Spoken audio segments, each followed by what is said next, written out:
Today we're going to take a look at and review Sonic's real, true first movie. No, I'm not talking about this movie. I'm not even talking about this one. I'm winding the clock all the way back to 1994 and the release of the 103-minute long VHS feature-length special called The Quest for the Chaos Emeralds. It takes place in the continuity of 1993's wacky, slapstick series, The Adventures of Sonic the Hedgehog. This feature-length adventure is basically 4 connected episodes of the show stitched together to make a movie.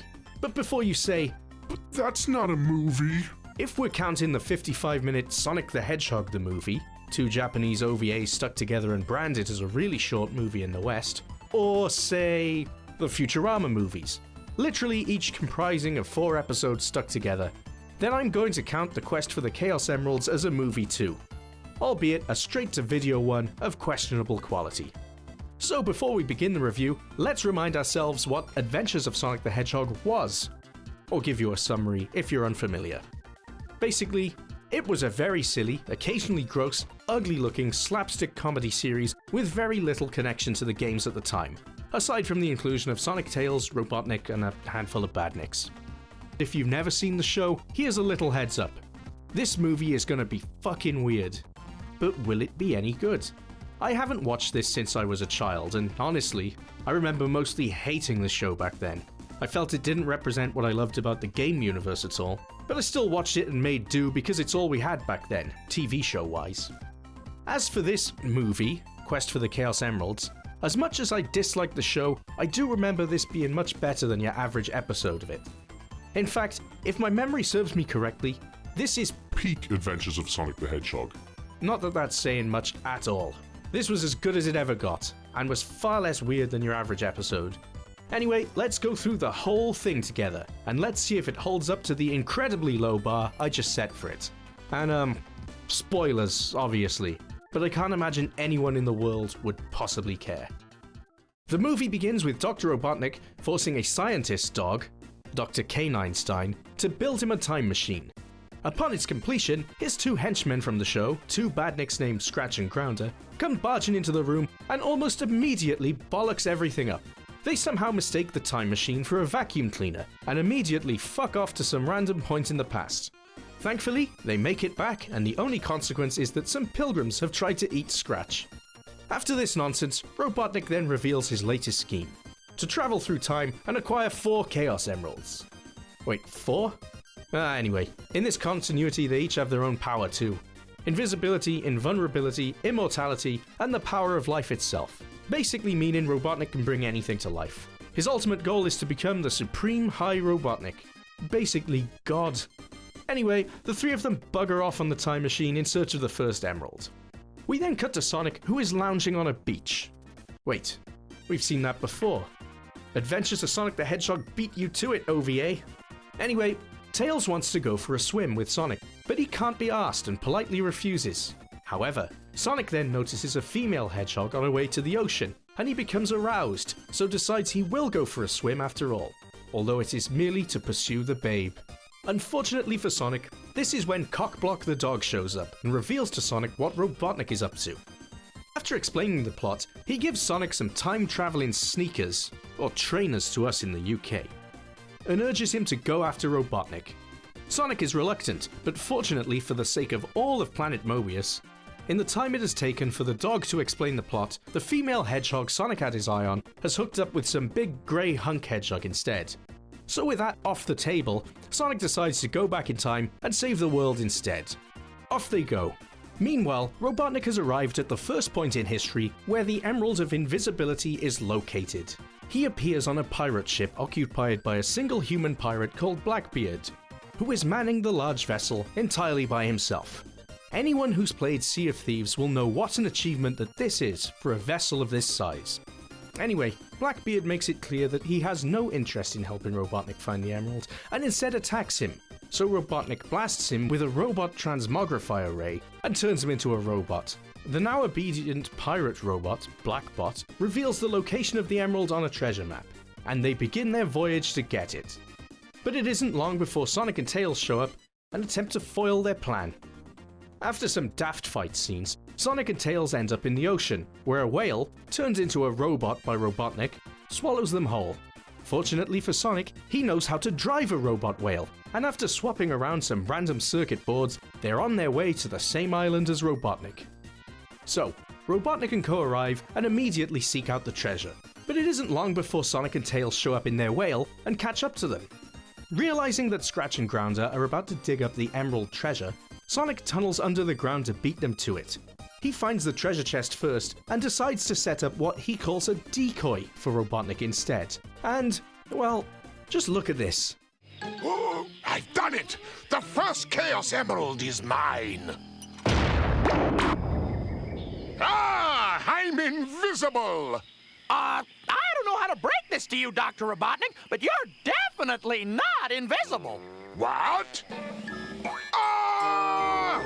I hate that hedgehog! Like, what the actual fuck is this? What did he do to him? How did Sonic possibly pull this off? What happened in that explosion to turn Robotnik into a bird? He's missing a fucking hand. He's got feathers and a beak. I remember this baffled me when I was a kid, and it makes no more sense as an adult all these years later. Anyway, I won't bore you with the nonsensical details here, but there's a bit of a battle for the Emerald which ends up with Sonic cutting Blackbot the pirate to pieces. And what's fucked up here is that maybe 20 minutes earlier, he was a person. Sonic straight up killed him. Still, he was a pirate, I guess, so we can at least take some comfort in the fact that he was probably a wrong'un. Anyway, it looks like Sonic has escaped with the Emerald, but Sonic manages to catch up to it and throw it back in time to the island. Sonic and Tails head home, and a defeated Robotnik is sent back in time to another point in history, where he is trampled by horses. Fortunately for them, Robotnik, Scratch and Grounder survive the stampede, and time travel once again. They arrive in a sort of King Arthur time, in search of the second emerald, the Emerald of Invincibility. They decide to head straight to the lair of Merlinx, a magician from that time period. When we meet Merlinx, he reveals he's just perfected a potion that will make him youthful and physically fit. Unsurprisingly, when he drinks it, it doesn't bloody work. Instead, it turns him into, you guessed it, some exercise equipment. Luckily, Grounder immediately finds a magic wand to turn Merlinx back to normal, but not before first turning themselves into a wedding cake and some trophies. Robotnik then threatens Merlinx, and he immediately gives him the Chaos Emerald. The coward! But Robotnik quickly discovers that in order for the invincibility powers of the Emerald to work, he needs to become the king for some reason. So off he goes with Merlinx in tow to make this happen. Elsewhere, Sonic and Tails are back in the present. They seem to have forgotten about the task at hand and are instead once again at the beach surfing. And once again, Sonic sees a woman in the sand and gets aroused and distracted. Fortunately, Scientist Dog shows up once again to remind them of the task at hand, this time with a time scope. It's able to pinpoint where in time Robotnik is and what he's up to. Sonic is once again reluctant to help. What a hero. Until he discovers the woman he's with has loads of octopus-like tentacles for some reason, instead of a human body. And unless you're into that sort of thing, it's a total boner killer, I'm sure you'll agree. So Sonic leaves hastily and heads back in time with Tails. Back in the past, Sonic and Tails arrive at King Arthur's castle. Like Arf, like a dog noise, I think that's the joke here. So yeah, Arthur's castle, where he finds the king's Knights of the Round Table getting their asses kicked by Robotnik, who is now wearing a large suit of armor. I just want to point out here that Scratch and Grounder are surprisingly sufficient in combat when they're not turning themselves into cakes or generally cocking around. Anyway, we learn that there is no need to fear Robotnik, as Arthur's daughter has a book which shows that legend has it that they will be saved by the Holy Hedgehog. Basically Sonic in some armor. Not sure what makes him holy though. Maybe in Adventures of Sonic the Hedgehog, Sonic is massively religious, but it's just never touched upon.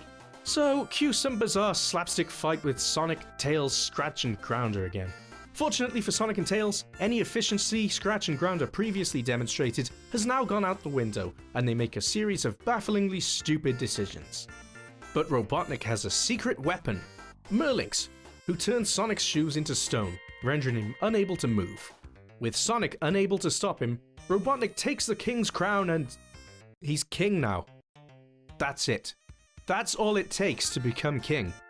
Just take the crown off the current king's head, wear it yourself. The emerald activates, proving that it works, and Robotnik becomes invincible. And a big muscle hunk in the process. The boy's ripped. Robotnik then sends Sonic to the castle dungeon, but fortunately it's not long before Arthur's daughter arrives outside the cell and suggests they seek out Merlings for help. She slips them some chili dogs with nail files in to escape, and manages to smash up Tails' teeth in the process. Wait, surely Sonic's spikes would be more efficient for cutting their way out of a cell than a nail file? He cuts through shit all the time, it's what he does. Why am I trying to find logic in this insane cartoon? Anyway, back in the castle, King Robotnik is arsing around, dropping weights on himself and shooting himself with cannonballs. Now, I suppose if I did become invincible, I'd probably do the same thing, but I'd make sure my non-invincible mates were stood a safe distance away, not intentionally crush them too for a laugh. What a dick!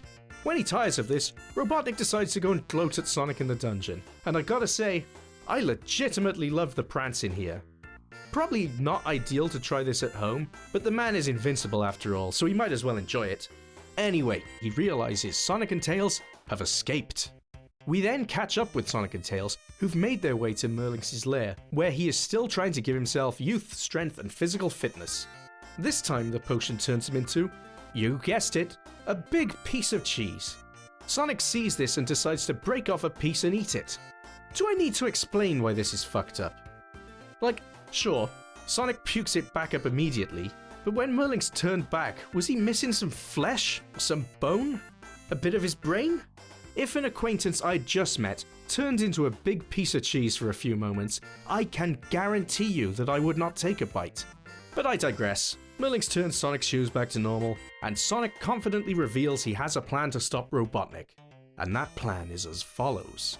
He will challenge him to a joust. So we cut to the castle, and the joust event, where Robotnik makes predictably short work of Sonic in a rather unconventional jousting match. I don't get it. Sonic confidently implied that he had a plan here, yet gets defeated by his invincible opponent immediately, just like he was obviously going to. He really had no other plans besides a legit jousting contest? Fortunately, Tails, the brains of the operation, has a plan. As Robotnik approaches, quickly plant, water, and grow a giant cactus to knock Robotnik off his horse and make the emerald fall out of his helmet. I mean, this plan sounds like it's full of holes on paper, but it worked. With the emerald no longer in his possession, Sonic is able to make short work of Robotnik, while Tails uses the emeralds to turn himself into a massive hunk and smash Scratch and Grounder into pieces. With Robotnik defeated and Arthur reinstated as king, he knights Sonic. It's nice of him. Sonic then uses the time machine to banish Robotnik and co to what I assume is Mobius's version of the Colosseum in Rome, where they are sure to be ripped to shreds and presumably killed by a lion. Sonic and Tails return to the present and leave Robotnik, Scratch and Grounder to their demise. However, they manage to escape the lion and make their way back to the time machine, where they head off to find Emerald number 3, the Emerald of Immortality. Back in the present, Sonic is once again at the beach, this time actually surfing, and you guessed it, he spots another babe and becomes aroused again. This time, the babe is a rat, or maybe a mouse. Sonic really doesn't give a shit what species it is, it seems. He actually seems to be winning her over when once again Professor Einstein shows up, banging on about emeralds and time travel again.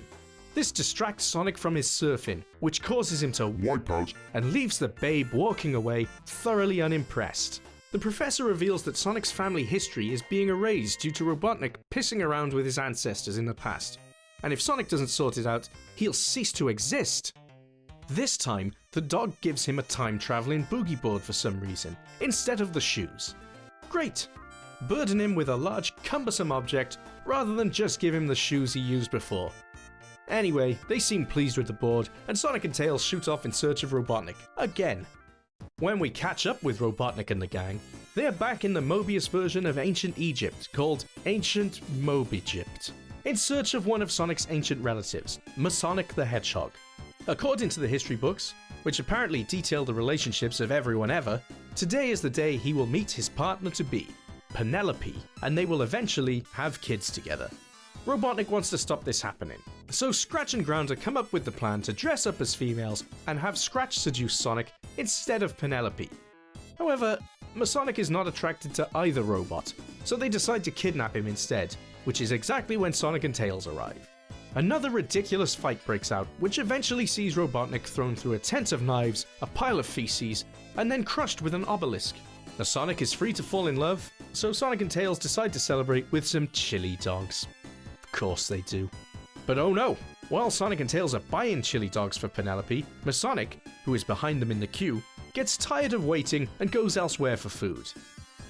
For God's sake, couldn't they have waited a few more minutes for chili dogs rather than risk fucking this up by getting in the way of Sonic and Penelope? Anyway, Sonic fades away, leaving Tails all alone and an elated Robotnik celebrating his win as he goes off after the Chaos Emerald. Fortunately, Tails comes up with a plan. Just get Sonic and bring him back. After all, he's only around the corner ordering some falafel. Thankfully, this works. It resolves the issue in a matter of seconds as the two fall instantly in love and Sonic reappears. Elsewhere, Robotnik is interrogating a bird, which I believe is supposed to be the Pharaoh. He won't talk, so instead Robotnik nicks his hat and declares himself Pharaoh instead. As established, apparently in this universe, if you want to be anything, like with Arthur, just steal the hat of the person currently in the job role and put it on your head instead. If only real life worked that way. Anyway, Sonic and Tails show up to confront Robotnik, but they are both captured and turned into slaves by Robotnik's guards, who have immediately blindly accepted him as their new pharaoh. So, Sonic, Tails, and Sonic, I guess he was captured as well, are now shackled and building a pyramid as slaves, while Pharaoh Robotnik and Scratch and Grounder, whose Moby-Gypped costumes legitimately gave me a giggle, read the hieroglyphics on the walls to learn of the location of the third Chaos Emerald, which it turns out is in a nearby pyramid, buried with Robotnik's ancestor, Robotnik Hotep. Fortunately, Penelope is lingering in the background for some reason. She overhears the plan and immediately reports it to Sonic, Tails, and Sonic. Although they are chained up as slaves, fortunately Sonic carves a hieroglyph into the stone they are pushing, and Kane Einstein correctly interprets it God knows how long in the future, as Sonic needs a saw at this one very specific place and moment in time. So the saw appears, they all escape and go after Robotnik. After a brief chariot battle, the two parties enter the pyramid from different entrances, and the race is on for the Emerald. I've got to give credit where credit's due for the inclusion of some Sonic-type traps and puzzles here, assuming it isn't by accident. I mean, pushing a block into the lava is straight out of Marble Zone. Robotnik, Scratch and Grounder arrive at the burial chamber, where they learn that in order to get access, they have to jump down a shaft and grab enough golden rings to be allowed to enter. Another game reference. Well done, writers. They succeed in getting enough rings and find the corpse of Robotnik's ancestor inside. Sonic and Co arrive immediately after. Robotnik Hotep is still wearing the Chaos Emerald of Immortality. Obviously, he springs to life and starts attacking them immediately. Sonic can't damage Robotnik Hotep, but fortunately one of Sonic's ancestors is also in the tomb, and is alive for some reason, despite not having the Chaos Emerald. He beats up Robotnik Hotep for Sonic, who eventually decides to just take the emerald off, give it to present-day Robotnik, and drop dead in the process, as he is tired of being beaten by Sonic for thousands of years. My question is this: why have two immortal beings chosen to remain buried in tombs for 5,000 years for literally no reason at all? Like, they're alive, why didn't they just carry on living in the real world? Why would you just decide, I'm going to pretend to be dead now forever in this dark tomb? Anyway, Mummy Sonic gives him another emerald from around his neck, which gives him a blue energy shield, another game reference, which protects Sonic from the now immortal Robotnik's attacks. He beats Robotnik with very little effort and traps him in Robotnik Hotep's coffin. Sonic's ancestor then returns to his coffin too and goes back to sleep for literally no reason at all. Maybe he likes it in there, in the dark, in the coffin. So Ancient Moby-Gypped concludes with Sonic and Penelope getting married, while Robotnik, Scratch and Grounder, now mummified, are sent through time to a dogfight in a Mobian world war, where they are blasted with machine gun fire. Sonic and Tails once again head back to the future, a job well done. Back in the past, Team Robotnik narrowly escape being shot to death. Their time machine crashes in a field, where they just about manage to escape back in time before being crushed by a tank.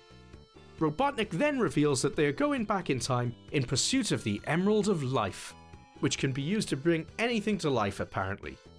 We then rejoin Sonic and Tails, who are, you guessed it, back at the beach with surfboards. This time Sonic is playing volleyball with 4 rabbits in bikinis. Or rather, he is the ball, but he's enjoying it anyway. Sure enough, the science dog shows up to brief them once again on Robotnik's latest scheme. This time, he gives Sonic and Tails a time-traveling skateboard for some reason, and they go back in time.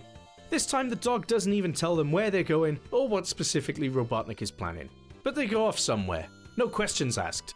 Robotnik and the gang arrive 75 million years in the past in search of the final Chaos Emerald, which is located at the top of a very tall volcano. But it's no time at all before Sonic and Tails show up. After yet another daft battle which involves Robotnik roboticizing a couple of dinosaurs, Robotnik eventually beats Sonic and Tails to the top of the volcano, where he finds the emerald. Unfortunately for him, there's a volcano god in the lava. Of course there is, with whom he must offer a sacrifice in order to acquire the Chaos Emerald. Being the asshole that he is, he decides to sacrifice both Scratch and Grounder for some reason. But it works.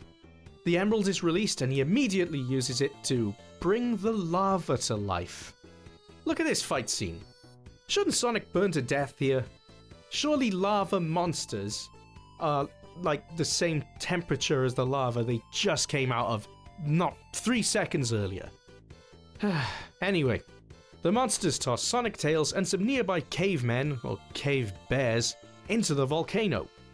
Fortunately, Sonic defies gravity and saves everyone, while Robotnik and an unharmed Scratch and Grounder make their escape into the time machine and off to God knows where. But Sonic and Tails are hot on their trail. From here, Robotnik goes back to the previous points in the past to retrieve the emeralds he failed to get the first time around. And this is where we hit paradoxes galore. First he heads to Mobygypt, where Robotnik Hotep is alive, as this is prior to their original encounter. He steals the Emerald of Immortality and makes a run for it. He then heads back to Arthur's castle, where he nicks the Invincibility Emerald. And finally, it's back to the Pirate Island for the Invisibility Emerald. Sonic and Tails almost catch up and stop them, but Grounder digs up the treasure chest and Robotnik steals the emerald before Sonic can get to it. He then uses the Emerald of Life to turn the now empty treasure chest into a crab, which attacks and traps Sonic inside it. Robotnik then heads back to the future with all 4 emeralds. Back at his lair, Robotnik takes the emeralds, puts them around his neck, and becomes the Supreme High Robotnik, a giant, muscle hunk version of himself. Back in the past, Tails' solution for freeing Sonic from the crab treasure chest is the most obvious one. Yep, you already guessed it. He finds what I assume is the crab equivalent of a Mega Babe and uses it to seduce the treasure chest. The plan works, and when the treasure chest moves in for a kiss, the female crab is able to yank its gob open and free Sonic. With our blue boy free, Sonic and Tails head to the future to stop Robotnik. The scene closes with the female crab angrily walloping the treasure chest with a rolling pin for some reason. It was the 90s, I guess. It was the done thing back then. Back in present-day Mobius, Robotnik is smashing up a city, the residents of which include humans, sausages, and whatever the fuck these are. Seriously, why the hell did they design the characters in this way? Like, what was the thought pattern here? Like, how about instead of human characters or animals, we use, like, food and weird indescribable doodles instead? Ugh. Sonic and Tails show up to stop him, but are immediately overpowered and sent all the way back in time to the Big Bang, which in this universe is a literal stick of dynamite. Fortunately, they're able to bite through the ropes and escape, and while traveling back to the future, have the idea to go out and recruit a bunch of other thems from the past to help them even the odds against Jumbo Robotnik. Again, paradoxes galore here, but who gives a shit? This is the same movie where Sonic set up a decoy that turned Robotnik into a chicken. Back in the present, Robotnik has got more of these weird fucking characters worshipping him like a god and bringing him offerings. It's at this point that loads of Sonics and Tailses show up and make short work of Robotnik. It doesn't really make any sense as he's supposed to be invulnerable to any damage, but whatever, they win. In a rather abrupt conclusion, Robotnik shrinks back to normal, and the past Sonics and Tailses agree to take the emeralds back to their correct points in time and destroy the time machine when they're done with it. And that's it. It just ends there. Roll credits. So, overall then, this movie was very much how I remembered it. Aside from some truly bizarre moments and bafflingly crap background character designs, this really is the most coherent and normal this show has ever been. It's much easier to stomach than your average episode. Not that that's saying much. There were still plenty of bafflingly weird moments. Credit where credit's due though. They made more effort to include game elements than usual, with rings, a shield, sort of Chaos Emeralds, and some of the pyramid traps. And I did laugh out loud a fair few times, but this was more to do with how fucking baffled I was, rather than any well-executed gag or funny line. What I will always give this show credit for though is having plenty of nods to the game when it comes to the music. In fact, the music in this show is generally pretty good. I reckon Robotnik's theme in this even influenced the theme they used for Jim Carrey's Robotnik in the new movies too. Also, the voice cast are really good across the board here. They're given some batshit crazy scripts, but the actors all nail it. Whatever it is exactly. But would I recommend this movie, hell, or even this series, to anyone new to it? Or maybe anyone tempted to revisit it 30 years later? No. No way. In my opinion, it sucked then and it sucks now. All the episodes are available on YouTube though, so if you're a glutton for punishment or if you just want to see something weird, maybe stick an episode on with some like-minded friends while you're having some beers and you might get a laugh out of it, or you might lose your mates. I wouldn't risk it. Anyway, that concludes the review. Thank you so much for watching. It's my first time trying out a longer format review such as this, so if you enjoyed it, please let me know in the comments. And if you've seen the film, please leave your thoughts in the comments below, because I'd love to read them. Please click that like button, and for weekly Sonic and Sega videos, hit that subscribe button. Thanks a lot, and I'll see you next time.